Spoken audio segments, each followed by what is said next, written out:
Assalamualaikum warahmatullahi wabarakatuh. Apa kabar semuanya? Hari ini kita masuk ke hukum 2 termodinamika. Apa sih, Bu, hukum 2 termodinamika? Pastinya hukum 2 termodinamika ini nggak jauh beda dengan hukum 1 termodinamika. Hukum 1 termodinamika aja nggak jauh beda dengan hukum 0 termodinamika. Jadi otomatis hukum 2 termodinamika nggak jauh beda dengan hukum 1 termodinamika. Apa tuh, Bu? Oke, yuk kita simak video berikut ini. Oke, yang pertama kita mengenal yang namanya mesin Carnot. Oke, di hukum 2 termodinamika kita mengenal yang namanya mesin Carnot. Mesin Carnot itu apa sih, Bu? Oke, banyak yang belum paham tentang mesin Carnot. Jadi, mesin Carnot itu adalah mesin untuk menghasilkan usaha. Jadi, dia mesin yang menghasilkan usaha. Oke, mesin yang menghasilkan usaha. Usaha apa? Jadi gini. Jadi mesin ini memindahkan kalor yang sangat tinggi lalu diubah menjadi usaha, ya kan? Contohnya itu mesin uap, mesin diesel, lalu mesin bensin dan kulkas. Jadi ini masuk ke mesin Carnot. Misal saya punya Q1, di sini ada T1. Oke, ini terjadi usaha nih. Usahanya apa? Mesinnya, ya kan? Ini W-nya nih, usahanya nih. Oke. Lalu saya punya lagi di sini ada Q2 T2. Jadi usaha itu ada hubungannya dengan daya, ya kan? Oke, di sini dibuang nih. Dari yang Q1 T1 turun dia ke bawah, pada saat turun ke bawah dibuang, masuk lagi ke Q2 T2, ya kan? Lalu dari suhu yang rendah diturunkan ke suhu yang tinggi, ya kan? Ini suhunya rendah nih, ini suhu yang tinggi, oke ya. Lalu bagaimana rumus usahanya? Maka usahanya W sama dengan Q1 dikurang Q2. Oke. Berapa efisiensinya dari mesin Carnot? Ingat ya, mesin Carnot itu efisiensinya tidak lebih dari 56%. Kalau lebih dari 56%, berarti dia bukan mesin Carnot. Efisiensinya bagaimana? Efisiensi sama dengan W per Q. Oke. Efisiensi sama dengan kok W lagi sih? W itu rumusnya apa? Q1 per Q2. Maka di sini per Q1. Q1 dibagi Q1 berapa? 1.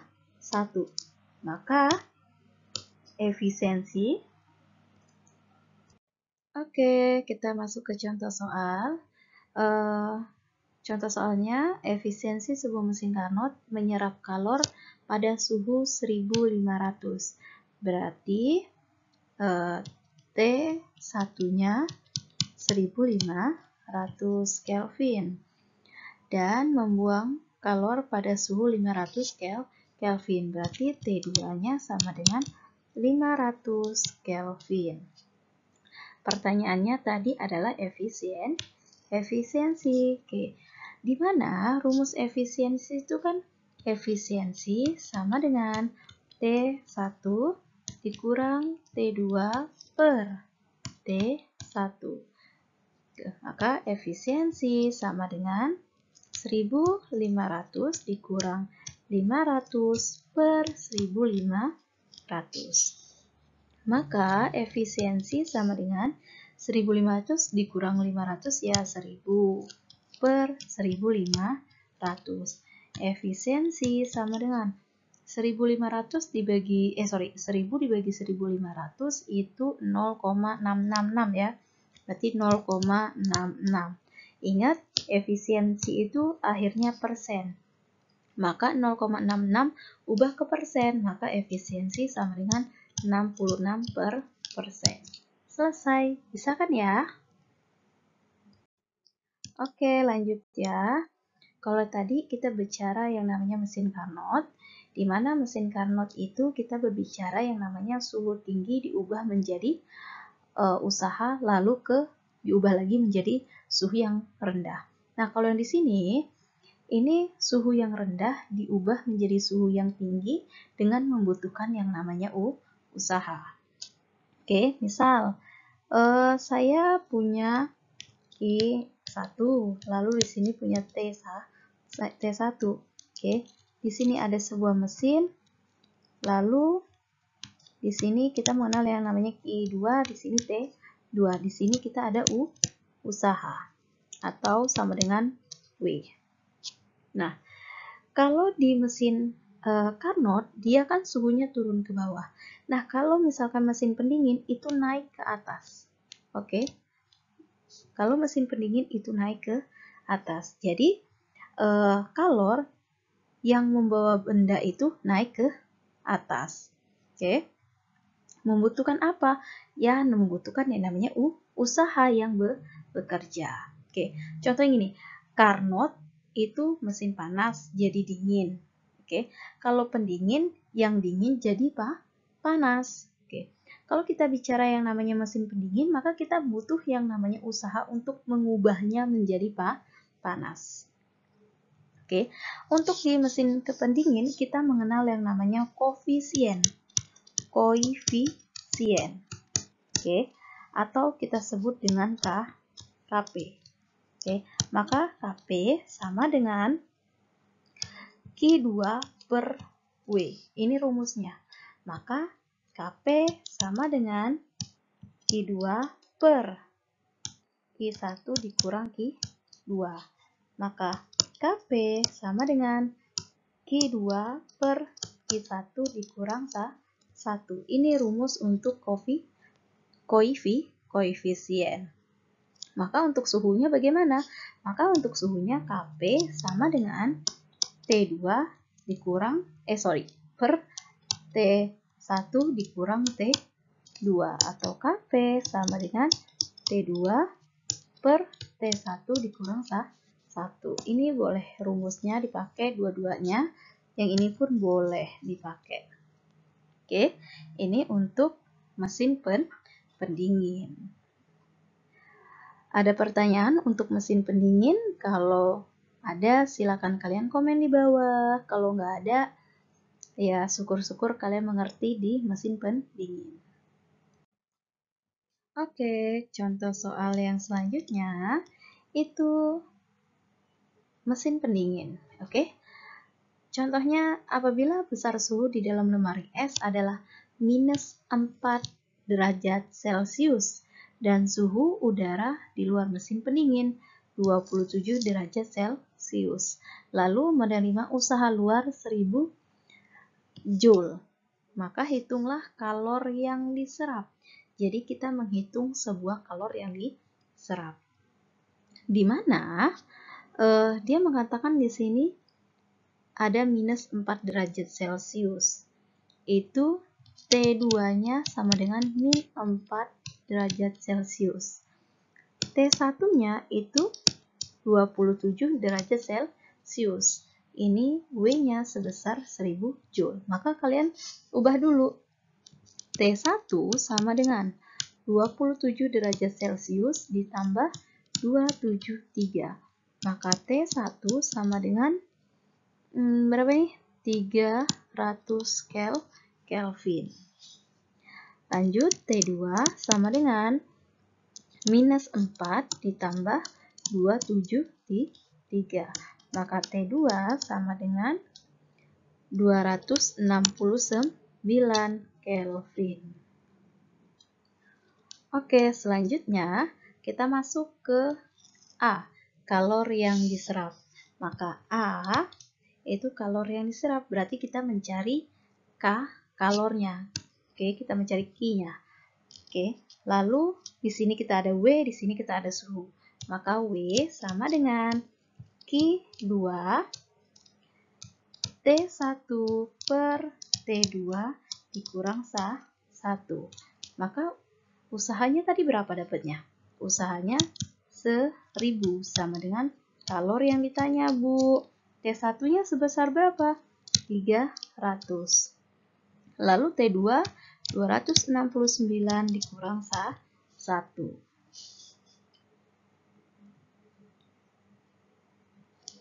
Oke, lalu sudah paham ya sampai di sini? Selanjutnya, ini kan ada minus 1. Kita samakan penyebutnya. Kita tulis dulu 1000 sama dengan Q2. Oke, berarti ini karena dia ada 1, kita samakan penyebutnya. 300 per 269 dikurang 269 per 269. Oke, lanjut. 1000 sama dengan Q2. 300 dikurang 269, 31 per 269. Karena dia sama penyebutnya tetap 269. Oke, selanjutnya Q2 kalikan dengan 31. Maka 1000 sama dengan 31 Q2 per 269. Sekarang 269 dikalikan dengan 1000, dia naik nih, dikalikan dengan 1000. Berarti 269.000 sama dengan 31 Q2. Maka Q2 sama dengan 269.000 per 31. Maka kalor yang didapat adalah 8.677,4. Ini kalor yang didapat dari lemari es yang minus 4 derajat Celcius. Lalu selanjutnya dia mengatakan kalor yang dibuang. Berapa kalor yang dibuang? Maka kalor yang dibuang, ini yang B ya. Kalor yang dibuang itu Q1 sama dengan Q2 ditambah W. Maka Q1 sama dengan Q2-nya berapa tadi? 8.677,4 ditambah dengan 1000. Berarti Q1 sama dengan 9.677,4. Ini yang B-nya. Lalu yang C-nya, dia mengatakan berapakah efisiensinya? Efisiensi dari mesin pendingin. Maka efisiensi T1 per T2 dikurang 1 dikali dengan 100%. Maka efisiensi sama dengan Oke, maka T1-nya tadi berapa sih? T1-nya tadi 300 per T2-nya tadi 269 dikurang 1 dikali dengan 100%. Oke, samakan penyebutnya. Maka efisiensi sama dengan 300 per 269 dikali 269 per 269 dikali 100%. Oke. 300 kali 269 itu berapa tadi hasilnya ya? 31 per 269 dikali 100%. Maka 31 per 269 maka efisiensinya sama dengan efisiensi sama dengan 0,11 dikali dengan 100%. Maka efisiensi sama dengan 11 per persen. Ini yang C. Lalu kita yang D, kita mengenal yang namanya koefisien dari mesin pendingin. Maka Kp sama dengan T2 per T1 dikurang T2 sama dengan T2-nya 269 per 300 dikurang 269 sama dengan berarti 269 itu dibagi dengan 31, ya kan? 269 per 300 dikurang 269 itu 31 sama dengan 29 bagi 31 itu 8,6 ya. Oke. Oke, kalau misalkan kalian nggak paham dengan soal ini, silakan kalian tanya sama saya di WA kek. Kalau males nge-WA saya, silakan kalian komen di bawah. Oke, bye, thank you. Semangat menontonnya, catat jangan lupa, dan jangan lupa subscribe channel saya. Terima kasih.